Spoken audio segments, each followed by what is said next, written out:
Je n'oublierai jamais l'après-midi de ce réveillon de Noël. Nous n'étions que quelques-uns, et bientôt tous les soldats sortirent de leurs tranchées, à seulement 50 mètres de distance. Les Anglais nous ont donné des cigarettes, et nous leur avons donné des fruits confits. Nous avons chanté ensemble durant la nuit du 24 et 25 décembre. La guerre s'est arrêtée.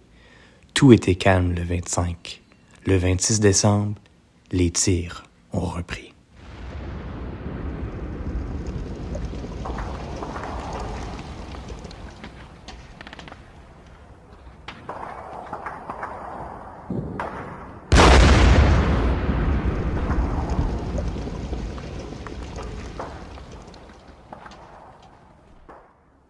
This year marks the 110th anniversary of the Christmas truce. In the midst of one of the darkest chapters of human conflict, a remarkable moment of humanity shone through the fog of war. It was a moment when soldiers on opposing sides laid down their arms, stepped out from their trenches, and embraced the spirit of peace and goodwill amidst the chaos of World War I.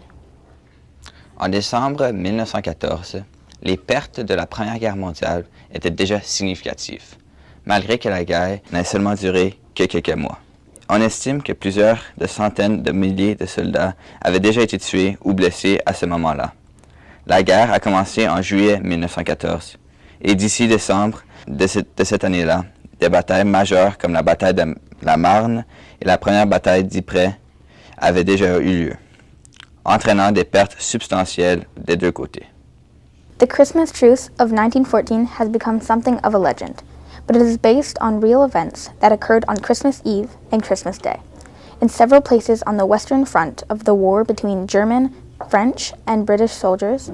Sometimes it began with a song, sometimes with general merriment, but the stories that were reported in the newspaper of the day, through letters home to families and by surviving soldiers, are similar.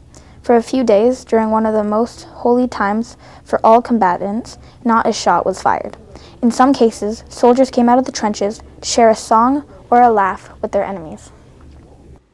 It was a beautiful, moonlit night, frost on the ground, white almost everywhere.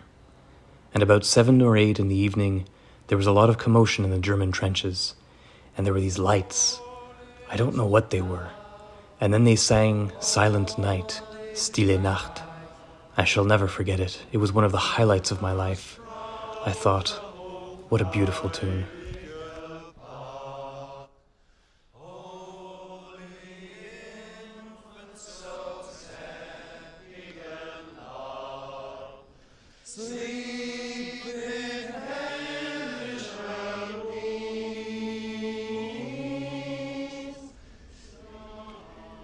J'ai crié à nos ennemis que nous ne souhaitions pas tirer et que nous faisions une trêve de Noël.